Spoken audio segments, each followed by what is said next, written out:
अस्सलामुअलैकुम वरहमतुल्लाहि वबरकातुहू। बिस्मिल्लाहिर्रहमानिर्रहीम। हमारे दरमियान सऊदी एयरलाइंस के स्टाफ मौजूद है।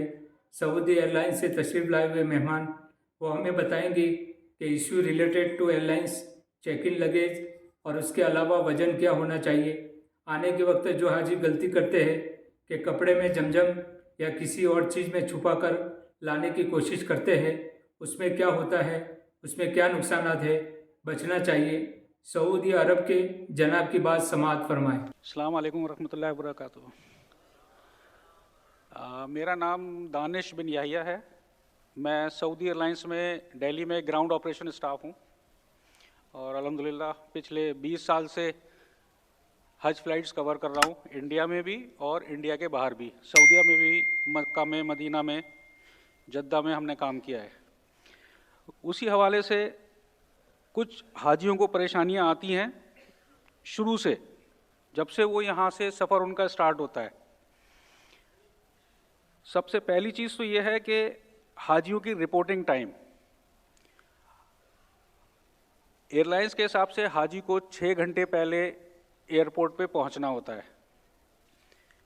उसके लिए ये ज़रूरी है कि क्योंकि लंबा सफ़र होता है और यहाँ पे भी हाजी को आराम नहीं मिलता, पहुंचने के बाद भी हाजी को आराम नहीं मिलता, बुज़ुर्ग हाजी होते हैं, तो ये ज़रूरी है कि हाजियों का सफ़र शुरू होने से पहले उनको उनके आराम का इंतज़ाम किया जाए।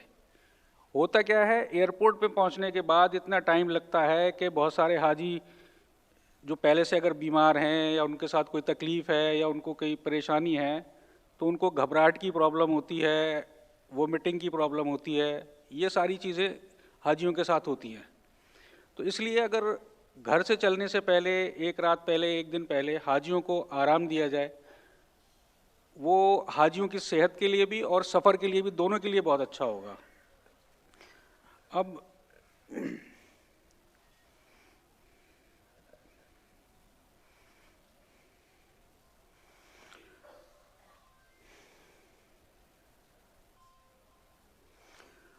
यहाँ पे जब हमारा सफ़र शुरू होता है, आप जैसे ये स्लाइड देख सकते हैं, इसमें अलग अलग तरीके से डिपार्चर हॉल दिखाया गया है, जहाज़ में बोर्डिंग दिखाई गई है, सामान लेके जाते हुए दिखाया गया है।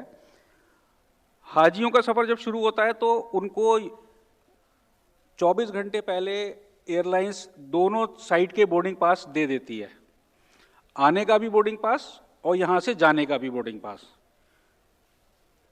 हाजी के पास जब एयरपोर्ट पे आते हैं तो उनके पास ऑलरेडी यहाँ से जाने का बोर्डिंग पास रहता है और उधर से वापसी का बोर्डिंग पास भी उनके पास रहता है। तो यहाँ पे जो हाजी को ज़रूरत होती है वो सिर्फ वीज़ा, पासपोर्ट और बोर्डिंग पास, जिसकी कि यहाँ पे इमिग्रेशन में ज़रूरत पड़ती है।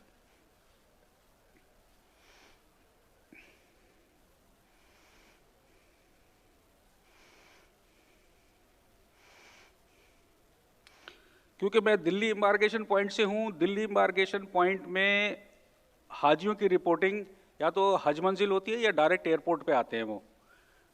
तो पहले से हज मंजिल में या कहीं और चेक इन की वो नहीं होता कि उनका सामान हज मंजिल में लिया जाएगा। जैसे कई इम्बार्केशन पॉइंट्स ऐसे होते हैं कि जिसमें हाजियों का सामान कहीं और चेक इन होता है, वो बाद में लोड होके आता है। दिल्ली में हाजी को डायरेक्ट सामान लेके आना होता है। हमारे यहाँ जो अलाउड चेक इन बैगेज में 2 पीस 20-20 किलो के जो वज़न का वो है, देखा यह गया है कि हाजी सामान जो लेके आते हैं उस सामान को, मान लीजिए अगर 2 लोग जा रहे हैं, हस्बैंड वाइफ साथ में ट्रैवल कर रहे हैं, तो वो 4 पीस ना लाके अपना पूरा सामान 2 पीस में वज़न कर लेते हैं। तो जिसकी वजह से वो उनका जो पर पीस वेट है वो बढ़ जाता है और उसकी वजह से हाजियों को बहुत दिक्कत होती है। फिर यहाँ पे उनका सामान खुलवाना पड़ता है, उसको सेग्रीगेट कराना पड़ता है, 2 नग के 3 नग या 4 नग बनाने पड़ते हैं उसके। तो पहले से आप हाजियों को ये थोड़ा सा गाइड करें इस चीज़ के लिए कि सामान जो लेके आएँ, अगर उनको 4 पीस अलाउड हैं, भले ही चाहे वो थोड़ा थोड़ा सामान डाल के सूटकेस में लेके आए अपने, लेकिन चारों पीस लेके आए, और 4 नहीं है तो 3 पीस लेके आएँ, ताकि वेट की दिक्कत ना हो और सामान हाजी को एयरपोर्ट पे खोलने की ज़रूरत ना पड़े। उसके अलावा एक चीज़ और है, आजकल जो ये गिफ्ट आइटम्स का है, हाजियों को लोग गिफ्ट दे देते हैं और हाजी बिना सोचे समझे, बिना ये जाने कि इसके अंदर क्या चीज़ है, कि हम क्या ले जा रहे हैं, कि हमारे आगे रिश्तेदार हैं सऊदीया में या उनको ये सामान दे दीजिएगा आप। तो अगर आप किसी का रिश्तेदार का सामान ले जाना भी चाहते हैं तो उसके लिए ज़रूरी है कि पहले आप उसको अच्छी तरीके से अपने सामने खोल के चेक कर लें कि कहीं कोई ऐसी प्रॉब्लम तो नहीं है, कि कोई ऐसा सामान तो नहीं है जो कि नहीं जा सकता यहाँ से भी और वहाँ पे भी, वहाँ कस्टम में प्रॉब्लम हो जाए। इसी तरीके से हैंड बैगेज की भी अपनी लिमिटेशंस हैं। हैंड बैगेज नॉर्मल फ्लाइट्स पे जो हैंड बैगेज हम अलाउड करते हैं वो 7 kg है, लेकिन हाजियों के लिए, क्योंकि हाजियों के पास हाथ में सामान ज़्यादा रहता है, तो हम 10 किलो तक का हैंड बैगेज अलाउड करते हैं। लेकिन उसमें यह है कि हाजी की ज़रूरत का सामान होना चाहिए, क्योंकि हाजी लंबे सफ़र पे जा रहे हैं, उनको अपने एक आध जोड़ी कपड़े रखने होते हैं, कुछ खाने पीने का सामान है, कुछ दवाइयाँ हैं, इस तरीके की चीज़ें जो हैं वो हैंड कैरी में। लेकिन हैंड कैरी में छुरी, चाकू, कैंची, टेप, ये सारी चीज़ें हैंड कैरी में नहीं होनी चाहिए। उसके अलावा जो आजकल बैगेज का, जैसे स्टैंडर्ड साइज बैगेज जो होते हैं, suitcase, I am talking about suitcase, suitcase का साइज़ और वो उसकी भी लिमिट होती है। पहले ये होता था कोई भी आप बोरे में ले आइए सामान, किसी सैक में ले आइए, कट्टे में ले आइए, वो अलाउड हो जाता था। लेकिन अब जो है वो स्टैंडर्ड साइज का बैगेज है और बैगेज के अंदर रस्सी बंधी हुई नहीं होनी चाहिए। ये सऊदी गवर्नमेंट की भी रेगुलेशंस हैं और इंडियन गवर्नमेंट की भी रेगुलेशंस हैं कि कोई भी सामान जो चेक इन में जाएगा, any baggage which is accepted is as a check in baggage, उसके ऊपर रस्सी नहीं होनी चाहिए। अगर वो उसको सिक्योर करना चाहते हैं तो या तो वो उसमें टेप लगा दें, अदरवाइज पॉली रैपिंग आती है, उसको पॉली रैप कर दें अगर ज़्यादा सिक्योर करना चाहते हैं उसको। यही चीज़ बॉक्सेस के लिए भी है। अगर कार्टन बॉक्सेस आप कैरी कर रहे हैं तो कार्टन बॉक्सेस के ऊपर भी रस्सी नहीं लगी होनी चाहिए, क्योंकि मैं दिल्ली एम्बार्केशन पॉइंट पे मैंने काम किया है तो मुझे ये पता है कि यहाँ पे जो सामान जाता है वो बेल्ट के थ्रू जाता है और एयरपोर्ट ऑपरेटर रस्सी से बंधा हुआ सामान बेल्ट्स पे अलाउड नहीं करते। उसकी वजह यह है क्योंकि वो रस्सी अगर बेल्ट में कहीं फंस गई तो सामान तो डैमेज होगा, साइड में इनलाइन बेल्ट जो होती है वो भी डैमेज हो जाती है, जिसकी वजह से काफ़ी प्रॉब्लम्स आती हैं। पहले भी ये चीज़ हुई है, लास्ट ईयर भी हमने बहुत सारे हाजियों की रस्सियों को खोला था एयरपोर्ट पे।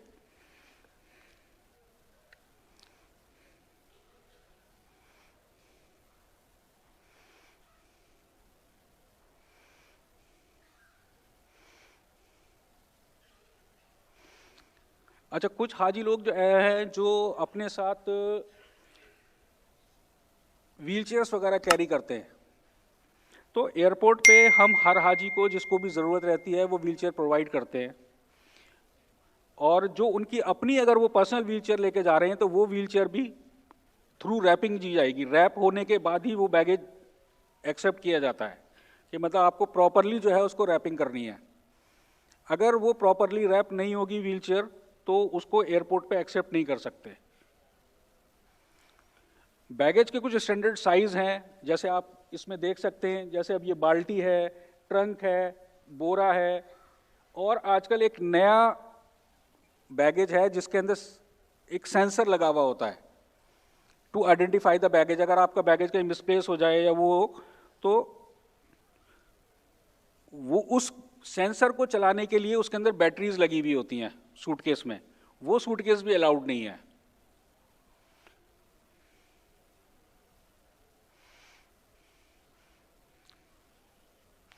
और जो चेक इन बैगेज में, नेक्स्ट स्लाइड प्लीज, ये सारे आइटम्स जो आप देख रहे हैं ये चेक इन बैगेज में अलाउड नहीं है, इवन हैंड कैरी में भी अलाउड नहीं है। ये match box, cigarette lighters, e cigarettes, stove, specially power banks. Normally लोग क्या गलती करते हैं कि पावर बैंक उनके पास होता है और वो अपने चेक इन बैगेज में पावर बैंक डाल देते हैं। अब इसके अंदर दो चीज़ें और भी ऐड हो गई हैं, एक तो मोबाइल फ़ोन्स और लैपटॉप। कोई भी चीज़ जिसके अंदर बैटरी होगी वो चेक इन बैगेज में अलाउड नहीं है। अगर आप अपना यूज़ कोई फ़ोन नहीं हो रहा है और आप सोचें उसको हम चेक इन बैगेज में डाल दें तो वो भी अलाउड नहीं है। उसके लिए भी सिक्योरिटी आपका बैगेज खोलवा के उसको बाहर निकलवाएगी और आपको बोलेगी कि आप उसको हैंड कैरी में लेके जाएं।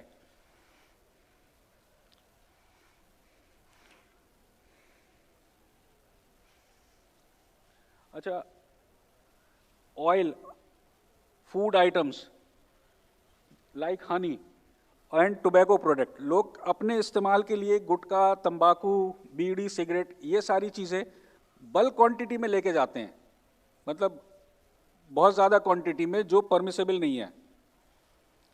तो उनको आप ये प्लीज़ ज़रूर बताएं कि इस तरीके की चीज़ें नहीं लेके जाएं, क्योंकि ये चीज़ अगर वहाँ जाने के बाद आपको बहुत प्रॉब्लम होगी इसमें।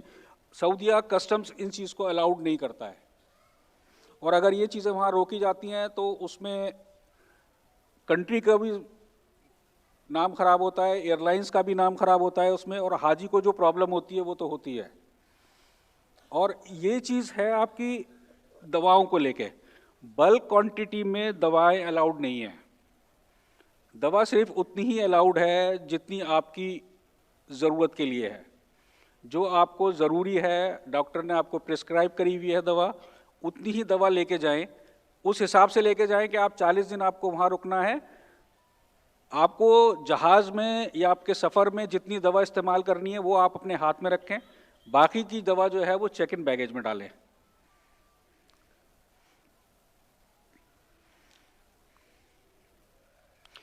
ड्रग्स की जो आइटम्स हैं, next slide please.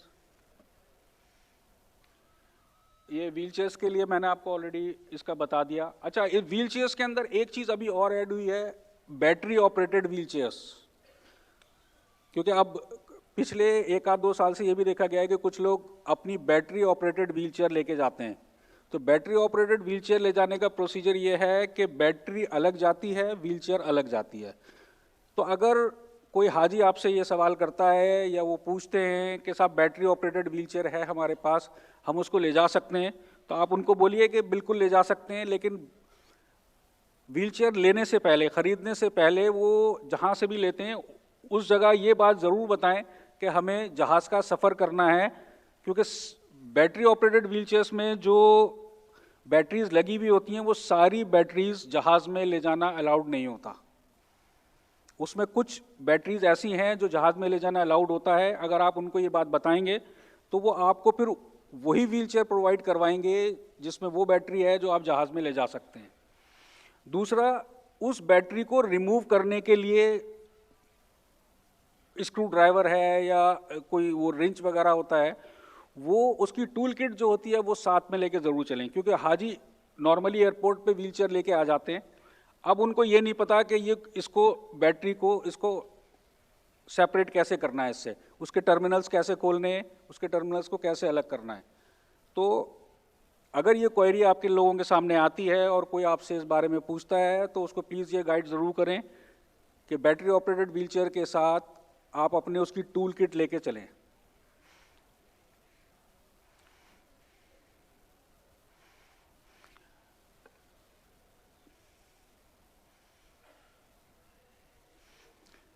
Check in counters पे आने के बाद हाजियों को जितने भी बैगेज आप लोग चेक इन कराते हैं, जो हाजी बैगेज देते हैं, हर हाजी को एक बैगेज के अगेंस्ट में एक चेक इन की स्लिप मिलती है। 2 चेक कराया आपने तो 2 मिलेंगी, एक चेक इन कराया आपने तो उसमें एक आपको स्लिप मिलेगी।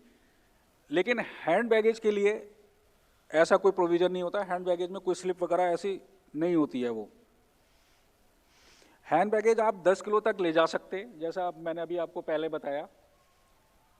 और हाथ के सामान में जितना कम करेंगे, जितना ज़रूरी सामान होगा सिर्फ वो रखेंगे, तो यह है कि सफ़र में काफ़ी आसानी होगी। सॉरी, आप जी हाँ, व्हील चेयर फ्री, मतलब जो आपके 2 पीसेस का अलाउंस है उसके अलावा होती है व्हील चेयर। अगर जी हाँ, अगर आप व्हील चेयर लेके जा रहे हैं, अपनी पर्सनल व्हील चेयर लेके जा रहे हैं, तो जो आपके 2 पीसेस का अलाउंस है उसके अलावा जो 3rd पीस है वो wheel chair free of cost जाती है, उसमें आपका कोई चार्जेस वगैरह नहीं होते हैं। व्हील चेयर है, बेबी प्रैम्प है, जो बच्चों के स्ट्रॉलर्स होते हैं वो हैं, इस टाइप की जो चीज़ें, उसका अलग से एयरलाइंस कोई चार्जेस वगैरह या वो नहीं होता।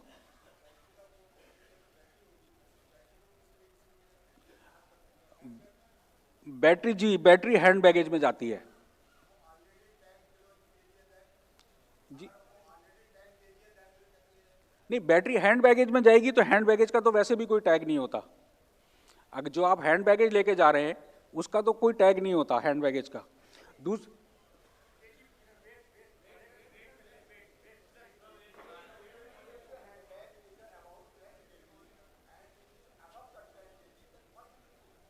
सर वो उसमें प्रॉब्लम नहीं है। वो अगर आपका हैंड बैगेज 10 किलो का है, उसके अलावा आपके पास बैटरी भी है, तो उसमें प्रॉब्लम नहीं है, या इट इज अलाउड। अच्छा, हैंड बैगेज में क्या होता है, एक तो आपके पास 10 किलो का हैंड बैगेज ऑलरेडी है, उसके अलावा लोग छोटे छोटे हैंड बैगेज कर लेते हैं। एक वो गले में लटकाने वाला पाउच हो जाता है, प्लस एक वो प्लास्टिक बैग हो जाता है, प्लस उसके अलावा भी अगर और कुछ गिफ्ट आइटम है वो हो जाता है। तो हैंड बैगेज जो अलाउड होगा वो एक ही होगा 10 किलो का। आपने जो बैटरी की बात की वो एक्सेप्शनल है, तो इस चीज का ख्याल रखना है कि हैंड बैगेज एक ही अलाउड है एक हाजी को, क्योंकि बैटरी ऑपरेटेड व्हीलचेयर शायद अगर दिल्ली एम्बार्केशन पॉइंट से 15,000 हाजी जाएंगे तो उसमें से मुश्किल से 2 या 4 होंगी, इससे ज्यादा नहीं हो सकती।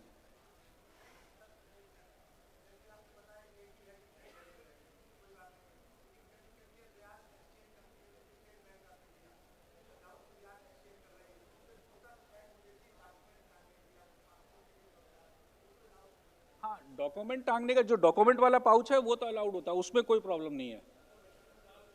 ठीक है, या तो आप उसको उसके अंदर भी रख सकते हैं, और अगर आप उसके अंदर नहीं रख सकते, आप अपने हाथ में रखते हैं उसको, तब भी उसमें कोई प्रॉब्लम नहीं है। लेकिन ये चीज इसलिए भी बताई जाती है क्योंकि हाजी के हाथ में जितना ज्यादा सामान होगा, हमारा पर्सनल एक्सपीरियंस ये रहा है कि जो एक बैंक वाले उसको हैंड बैगेज का पाउच दे देते हैं, उसके अलावा फिर एक कुछ एनजीओज वगैरह ऐसे हैं जो उनको एक हैंड बैगेज का पाउच दे देते हैं, उसके ऊपर ना तो उनका कोई कवर नंबर होता है, ना कोई उनके ऊपर कोई उसकी कोई पहचान होती है। दानिश साहब, एक सेकंड।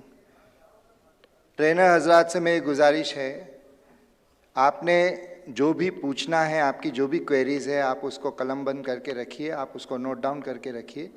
जैसे ही सेशन ख़त्म होता है उसके बाद में हम क्वेश्चन आंसर का भी सेशन रखेंगे, उस वक्त में तमाम चीज़ें होंगी। हो ये रहा है कि 2-4 लोग सवाल कर रहे हैं और बाकी लोग डिस्ट्रैक्ट हो रहे हैं, तो बराए करम खामोशी का ख्याल रखें। Next slide please.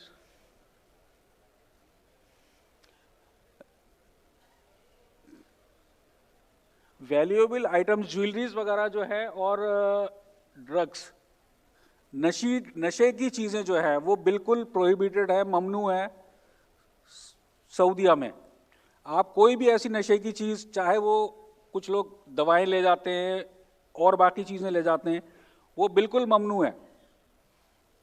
कोई भी ऐसी चीज अगर आप लेके जाते हैं और वहां पे कस्टम आपको रोकता है तो इसमें बहुत बड़ी प्रॉब्लम होती है। फिर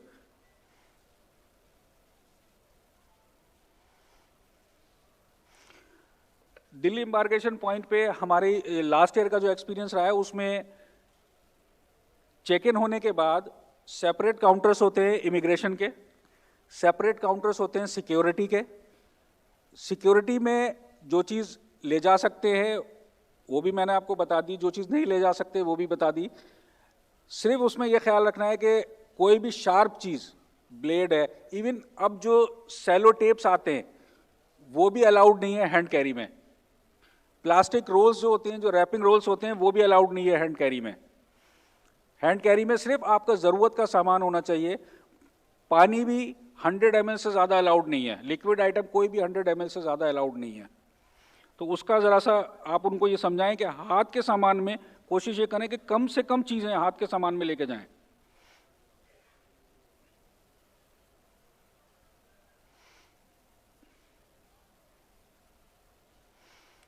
नेक्स्ट स्लाइड प्लीज।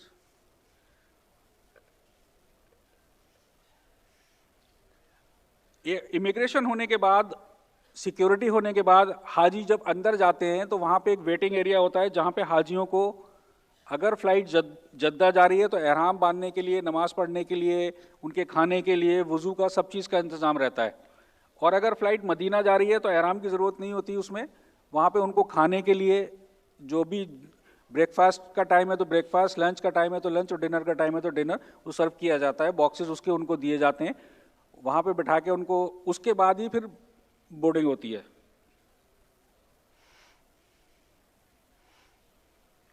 नेक्स्ट, ये चीज़ें हैं आपकी जो प्रीफर करते हैं कि आप इसको हैंड कैरी बैगेज में ले जा सकते हैं। कुरान शरीफ है, एक्स्ट्रा एहराम है, एक्स्ट्रा स्लीपिंग बैग है, मिसवाक है, empty plastic bottle for water, पानी के लिए खाली बॉटल, अगर आपको पानी पीना है तो खाली बॉटल भी आप ले जा सकते हैं, पेन है, पासपोर्ट है, करेंसी है, डॉक्यूमेंट्स हैं, पावर बैंक है, मोबाइल चार्जर्स हैं, आपकी इलेक्ट्रॉनिक आइटम जितने भी हैं वो आपके हाथ में होना चाहिए हैंड बैगेज में।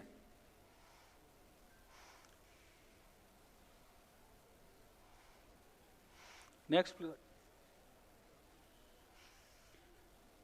Items not permitted in hand baggage, ये उसकी लिस्ट है जो आइटम परमिटेड नहीं है हैंड बैगेज में। इन सब चीज़ों से फारिग होने के बाद 1 घंटा पहले बोर्डिंग शुरू होती है। एयरक्राफ्ट में 1 घंटा पहले बोर्डिंग शुरू हो जाती है। हाजियों को जो उनके बैठने की या खाने की जगह है वहाँ से फिर बोर्डिंग गेट पे लेके जाते हैं। बोर्डिंग गेट पे हम लोगों को 2 चीज़ की ज़रूरत पड़ती है, एक तो बोर्डिंग पास, दूसरा पासपोर्ट, क्योंकि हमने यहाँ से ये श्योर करना होता है कि कोई भी पैसेंजर बिना पासपोर्ट लिए फ्लाइट पे ना बोर्ड कर जाए। क्योंकि कई बार गलती से ऐसा होता है कि हाजी ने जहाँ पे उन्होंने खाना खाया अपना बैगेज वहाँ छोड़ दिया, या वो कहीं और वॉशरूम में कहीं रख के भूल गए, तो इसलिए डबल चेक करने के लिए बोर्डिंग के टाइम पे हम लोग पासपोर्ट और बोर्डिंग पास दोनों चेक करते हैं कि आपके पास है, ताकि इससे ये रहे कि 100% हाजी जो यहाँ से गए हैं उनका पासपोर्ट उनके पास है। जहाज़ के अंदर जो सीटिंग होती है वो सीट नंबर से होती है। सारे हाजियों के पास अपने अपने सीट नंबर्स होते हैं, उसी के हिसाब से सारे हाजियों की सीटिंग कराई जाती है। कोई भी वहाँ पे जहाज़ के अंदर ये नहीं होता कि आप अपनी मर्जी से जो सीट खाली देखें आप उस पर बैठ जाएं। जहाज़ के अंदर जो क्रू होता है वो आपका बोर्डिंग पास चेक करेगा और आपको आपकी सीट बताएगा कि आपको कहाँ जाके बैठना है।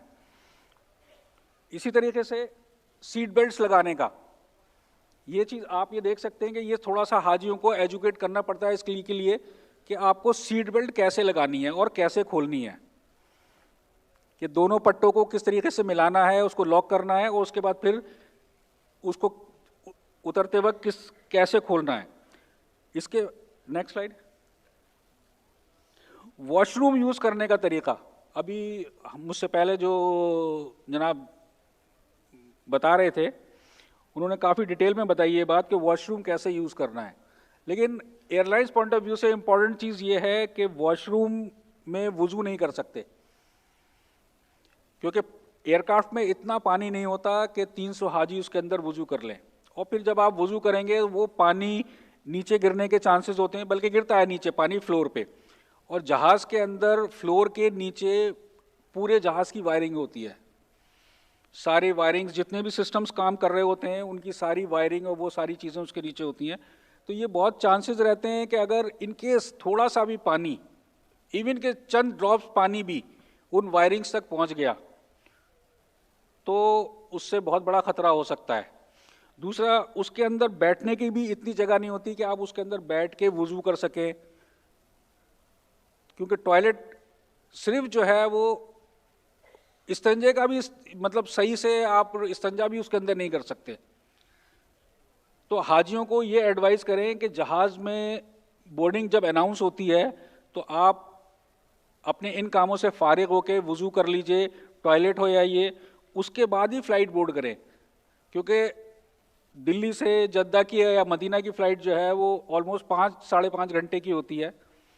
तो कोशिश ये करें कि जहाज़ के जब फ़्लाइट के दौरान आपको टॉयलेट जाने की ज़रूरत ना रहे। दूसरी एक बहुत इंपॉर्टेंट बात यह है कि स्मोकिंग जो है वो किसी भी सऊदीया फ़्लाइट पे अलाउड नहीं है। बीड़ी सिगरेट पीना जहाज़ के अंदर अलाउड नहीं है। इवन के टॉयलेट्स में भी कुछ लोग, पीछे देखा गया है कि कुछ हाजी चुपचाप से जाके टॉयलेट में बैठ के, क्योंकि टॉयलेट के अंदर भी स्मोक डिटेक्टर्स लगे हुए होते हैं और वो बहुत सेंसिटिव स्मोक डिटेक्टर्स होते हैं कि थोड़ा सा भी धुआं अगर होगा उसमें तो वो अलार्म बजने लगेगा उसके अंदर, और अगर फ़्लाइट टेक ऑफ कर गई है और वो अलार्म बजेगा तो आप ये समझिए कि फिर वो जहाज़ जो फर्स्ट अवेलेबल एयरपोर्ट है वहाँ उतारना पड़ेगा। तो उससे ये ज़रूर बताइएगा हाजियों को कि फ़्लाइट के दौरान बीड़ी सिगरेट पीने की गलती से भी कोशिश नहीं करें जहाज़ में। जहाज़ टेक ऑफ होने के बाद जब मीकात पास आ जाता है तो जहाज़ में अनाउंसमेंट होता है कि अगर आप उम्रे की नियत करना चाहते हैं या उम्रे की नियत से जा रहे हैं या उससे, तो आपको अगर आपने नियत नहीं भी करी है तो उसका अनाउंसमेंट जहाज़ में कराया जाता है और आप उसको नियत कर सकते हैं। वो वहाँ लैंड करने के बाद जब सऊदीया में, मक्का में, जद्दा में या मदीना एयरपोर्ट पे फ़्लाइट लैंड कर जाती है तो सबसे पहले होता है इमिग्रेशन। वहाँ इमिग्रेशन का तरीका ये है कि वहाँ लेडीज़ को अलग लाइन में लगाया जाता है और जेंट्स को अलग लाइन में लगाया जाता है। तो अगर आप लोगों ने पासपोर्ट इकट्ठे रखे हुए, हस्बैंड वाइफ अगर साथ में हैं और उन्होंने दोनों के पासपोर्ट एक आदमी के पास हैं, तो उनको बताइए कि जो लेडीज़ हैं उनका बोर्डिंग पास और पासपोर्ट जो है वो उनके हाथ में दे दें। इमिग्रेशन होने के बाद फिर आप उसको ले सकते हैं, साथ में ले सकते हैं। अपना बोर्डिंग पास भी हाथ में रखिए क्योंकि वहाँ पे लैंग्वेज की प्रॉब्लम होती है सऊदीया में। वॉलंटियर्स आपको वहाँ बहुत सारे मिलेंगे, बहुत लोग आपकी मदद करने के लिए मिलेंगे, लेकिन लैंग्वेज की प्रॉब्लम होगी। वो लोग सिर्फ अरबी जानते हैं और हमारे हाजी लोग अरबी नहीं जानते। तो आप अगर थोड़ा बहुत कहीं भटक गए या आगे पीछे हो गए, आप किसी को भी अपना बोर्डिंग पास दिखाएंगे, वो आपको सही जगह पे आपकी पहुंचा देगा। तो इसलिए बोर्डिंग पास और पासपोर्ट दोनों जो है आप, क्योंकि होता क्या है कई बार अगर आप नहीं कम्युनिकेट कर पाएंगे, इंडिया के हाजी, पाकिस्तान के हाजी, बांग्लादेश के हाजी, ऑलमोस्ट फेसेस जो हैं सबके सेम होते हैं और उसमें अगर 2-3 फ़्लाइटें साथ में आ गई, पाकिस्तान की फ़्लाइट आ गई, बांग्लादेश की फ़्लाइट आ गई या श्रीलंका की फ़्लाइट आ गई, तो उसमें हाजी के और ज़्यादा। हाँ, अब इम्पॉर्टेंट चीज़ ये है कि अब आपका माशाल्लाह हज पूरा हो गया, अब वापसी का जो सफ़र है वो करना है आपको। वापसी के सफ़र के लिए 2 पीस 40-40 kg के वही चीज़ है। हैंड बैगेज का भी रूल सेम है, सॉरी 20 kg, टोटल 40 kg। एक बहुत इंपॉर्टेंट बात जो है आप यहाँ पे भी देख लीजिए, जमजम किसी भी फॉर्म में अलाउड नहीं है, ना हैंड कैरी में ना चेक इन बैगेज में। कुछ लोग ये सोचते हैं कि हम छुपा के कपड़ों में लपेट के या उसके अंदर कागज़ में लपेट के जमजम को छोटी छोटी बॉटल्स में रख के अपने चेक इन बैगेज में रख लेंगे, तो वो स्क्रीनिंग में पता चल जाता है और फिर वो हाजी साहब का बैगेज खोल के और वो सामान उसमें से निकाल लिया जाता है, वो जमजम निकाल के फेंक दिया जाता है। क्योंकि अगर वो जमजम उसमें रह जाएगा तो वो सामान फ़्लाइट पे लोड नहीं होगा और वो सामान फिर हाजी साहब का छूटेगा और उनको वापस आने के बाद उसमें प्रॉब्लम होगी। फिर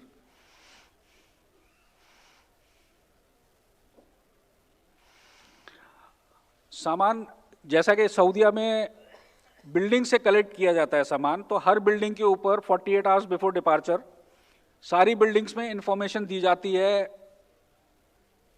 वो लगाया जाता है, नोटिस लगाया जाता है और 18 घंटे पहले, कम से कम 18 से 20 घंटे पहले सामान कलेक्ट किया जाता है उसमें। और हर हाजी को जितना हाजी सामान जमा करेगा, अगर 2 पीस हैं तो उनको 2 टैग मिलेंगे, जो उसके एंटाइटलमेंट है, जो उसका अलाउंस है, वो सामान को वहीं टैग करके वहीं से लोड करके, और सामान जब बिल्डिंग से निकलता है तो उसका 2 जगह एक्सरे किया जाता है एयरपोर्ट तक पहुंचने से पहले। एक रास्ते में, एक मक्का से या मदीना से, होटल से लेके एयरपोर्ट तक पहुंचने के बीच में 2 जगह एक्सरे होता है। एक जगह एक्सरे सिर्फ इस चीज़ का होता है कि सामान में पानी तो नहीं है, जमजम तो नहीं है। वो सिर्फ उसमें से ये चीज़ चेक करते हैं कि इसमें कहीं जमजम तो नहीं है, और अगर किसी के सामान में जमजम होता है तो उसका सामान खोल के, वहाँ पे इंडियन हज मिशंस के लोग भी होते हैं और हज मिशंस के लोग भी होते हैं, उन लोगों की प्रेजेंस में, एयरलाइंस की प्रेजेंस में वो सामान खोला जाता है और उसमें से जमजम निकाल के डिस्ट्रॉय कर दिया जाता है, सामान दोबारा पैक करके एयरपोर्ट भेज दिया जाता है। फिर एयरपोर्ट पे दोबारा से स्क्रीनिंग होती है उस सामान की, उसके अंदर वो ये चेक करते हैं कि कोई हैजर्ड वाला आइटम तो नहीं है, ऐसा आइटम तो नहीं है जैसे पावर बैंक है, या जो चीज़ चेक इन बैगेज में अलाउड नहीं है वो तो नहीं है, तो दोबारा एक्सरे करके वहाँ पे उस चीज़ को भी क्लियर कर दिया जाता है। हैंड बैगेज, वहाँ से भी जो एंटाइटलमेंट है हैंड बैगेज का वो 10 kg का ही है। आप उधर से 10 किलो तक का हैंड बैगेज अपने साथ में लेके आ सकते हैं। जद्दा एयरपोर्ट पे हाजियों को 10 से 12 घंटे पहले एयरपोर्ट पे बुलाते हैं, वहाँ वेटिंग एरिया होते हैं, उसमें उनको ठहराया जाता है, वहाँ बिठाते हैं उनको, और फ्लाइट के 4 घंटे पहले उनको अंदर एयरपोर्ट के अंदर लेते हैं। 4 घंटे पहले अंदर आएंगे वो, उनका इमिग्रेशन होगा, सिक्योरिटी होगी, और उसके बाद वो फिर फ्लाइट बोर्ड करेंगे। फ्लाइट बोर्ड करने के टाइम पे भी जो हैंड बैगेज है, अब उसमें इंपॉर्टेंट चीज ये है, नेक्स्ट स्लाइड प्लीज, ये जो नीचे वाले आइटम्स दिए हुए ना, बैलेंस स्केल, हाथ से उठाने वाला जो कांटा होता है जो वजन तोलने के लिए, वो अलाउड नहीं है। Knife, blades, umbrella, metal chains, utensils, Zamzam, ये सारी चीजें जो हैं हैंड बैगेज में अलाउड नहीं होती है। कोई भी शार्प आइटम, इवन रस्सी और टेप, ऐसा कोई भी आइटम, ऐसी कोई भी चीज जिससे आप किसी दूसरे आदमी को ऊपर काबू कर सकते हैं, उसको पकड़ के बांध सकते हैं, जैसे टेप से बांध सकते हैं आप, रस्सी से बांध सकते हैं, वो सारी चीजें भी अलाउड नहीं होती। जब और इंडिया के अंदर जो चेक इन का तरीका है वो ये है कि जब हाजी मशीन से निकलता है तो अगर उसकी जेब में कुछ रहता है तो वो मेटल डिटेक्टर से चेक कर लेते हैं, लेकिन जद्दा में, सऊदीया में वो चीज़ नहीं है। आपको अपनी जेब से हर चीज़ निकाल के एक्सरे मशीन के अंदर रखनी होगी। इवन आपका जो घड़ा है, कड़ा होता है हाथ में बांधने वाला, वो भी निकाल के, क्योंकि जब तक वो मशीन बीप देती रहेगी, जो सिक्योरिटी स्टाफ वहाँ है वो आपको वापस भेजता रहेगा। तो हाजियों को ये ज़रूर समझाएं कि जब आप उधर से वापसी में आएँ तो अपना जेब में कोई भी मेटल का आइटम, छोटे से छोटा भी मेटल का आइटम अपने पास ना रखें, सब निकाल के एक्सरे मशीन के अंदर रख दीजिए, वो आगे जाके आप उसको उठा सकते हैं, क्योंकि उससे ये है कि सिक्योरिटी भी फास्ट हो जाती है और बाकी हाजियों को भी प्रॉब्लम नहीं होती। अच्छा, कुछ लोग जो हैं वहाँ से आते वक्त वैल्यूएबल्स बहुत ज़्यादा खरीदते हैं, जैसे गोल्ड है, सिल्वर है। तो अगर आप गोल्ड या सिल्वर लेके आ रहे हैं, वो आपके बैगेज अलाउंस में नहीं होता है। जो आपका फ्री बैगेज अलाउंस गवर्नमेंट आपको देती है वो उसके अंदर काउंट नहीं होता है, तो उसको आपको अगर रोका जाता है तो उसको आपको ड्यूटी देनी पड़ेगी। फिर उसके लिए वो कस्टम प्रोसीजर जो आपको है इंडिया का, वो फॉलो करना पड़ेगा फिर। तो हाजियों का आप ये बताइए कि जो ज़रूरत का सामान है आपका, वहाँ से खजूर लाएं जो यहाँ नहीं मिलती। जो चीज़ें यहाँ मिल जाती हैं आसानी से, वो वहाँ से लाने की ज़रूरत नहीं है, क्योंकि यहाँ आपका जो फ्री बैगेज अलाउंस मिलता है वो आपके पर्सनल इफेक्ट्स पे मिलता है, यानी कि आपके पहनने के कपड़े हैं, जूते हैं और ज़रूरत का सामान है, उसका जो है वो फ्री अलाउंस में आता है। आप नया कुछ भी खरीद के लेके आएंगे, बहुत से लोग वहाँ से कोई म्यूज़िक सिस्टम ला रहा है, कोई टीवी ला रहा है, या कोई और इस टाइप की चीज़ें ला रहे हैं, वो सारी चीज़ें अलाउड नहीं है। अच्छा, आज अब एक नई रेगुलेशंस ये भी आई है कि विजिलेंस के जो कुछ इक्विपमेंट्स होते हैं, जैसे ड्रोन्स हैं, बैटरी से ऑपरेटेड जो ड्रोन्स होते हैं वो अलाउड नहीं है। बच्चों की जो बैटरी वाली स्कूटर्स होते हैं वो अलाउड नहीं है। वहाँ से काफ़ी लोग लेके आते हैं और वो फिर सिक्योरिटी उनको रोकती है और उसमें प्रॉब्लम आती है। तो उनको ये भी समझाएं कि इस टाइप की चीज़ें जो हैं वो वहाँ से परचेज ना करें। जब आप इंडिया में पहुँच जाते हैं, पहुँचने के बाद आपका कस्टम्स होता है, इमिग्रेशन होता है, उसके बाद आप कस्टम में आते हैं, अपना सामान कलेक्ट करते हैं, और जब सामान कलेक्ट करके आप बाहर जा रहे होते हैं तब आपको यहाँ पे जमजम प्रोवाइड किया जाता है।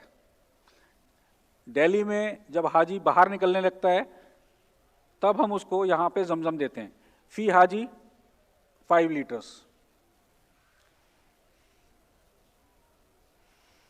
इन केस अगर किसी हाजी का सामान किसी वजह से नहीं आता और उन्होंने अपना सामान जमा किया है और उनके पास बैगेज क्लेम टैग है, एक छोटी पर्ची हाजी को दी जाती है जो बैगेज क्लेम टैग बोलते हैं जिसको। तो आप हाजी को ये बताइए कि अगर आपके पास बैगेज क्लेम टैग है और आपका सामान नहीं मिला तो बिना रिपोर्ट लिखाए एयरपोर्ट से बाहर नहीं जाएं। रिपोर्ट लिखा के, रिपोर्ट की कॉपी लेके तभी एयरपोर्ट से बाहर जाएं, क्योंकि एक बार अगर आप एयरपोर्ट से बाहर चले गए तो फिर एयरलाइंस की उसमें रिस्पॉन्सिबिलिटी भी खत्म हो जाती है। तो ये बहुत ज़रूरी बात है और बहुत ज़रूरी है कि हाजी को ये बात ज़रूर पता होनी चाहिए कि अगर मेरा सामान किसी भी वजह से नहीं आया है, वहाँ छूट गया या गलती से रह गया या जो भी कुछ बात है, वो रिपोर्ट ज़रूर लिखाएं। रिपोर्ट भी लिखाएं, रिपोर्ट की कॉपी भी लें। ये नहीं कि, क्योंकि उसकी दो वजह है, 2 दिन या 4 दिन के बाद जब वो सामान आपका मिल जाएगा और वो आपके एम्बार्केशन पॉइंट पे पहुंच जाएगा तो उस रिपोर्ट की कॉपी के बिहाफ पे ही वो सामान आपको डिलीवर कराया जाएगा। क्योंकि पहले वो आप जब एयरपोर्ट पहुंचेंगे आपको कॉपी दिखानी पड़ेगी, अपना टैग दिखाना पड़ेगा, तभी वो सामान एयरलाइंस आपको हैंडओवर करेगी। दुआओं में याद रखें जनाब। जी बताइए।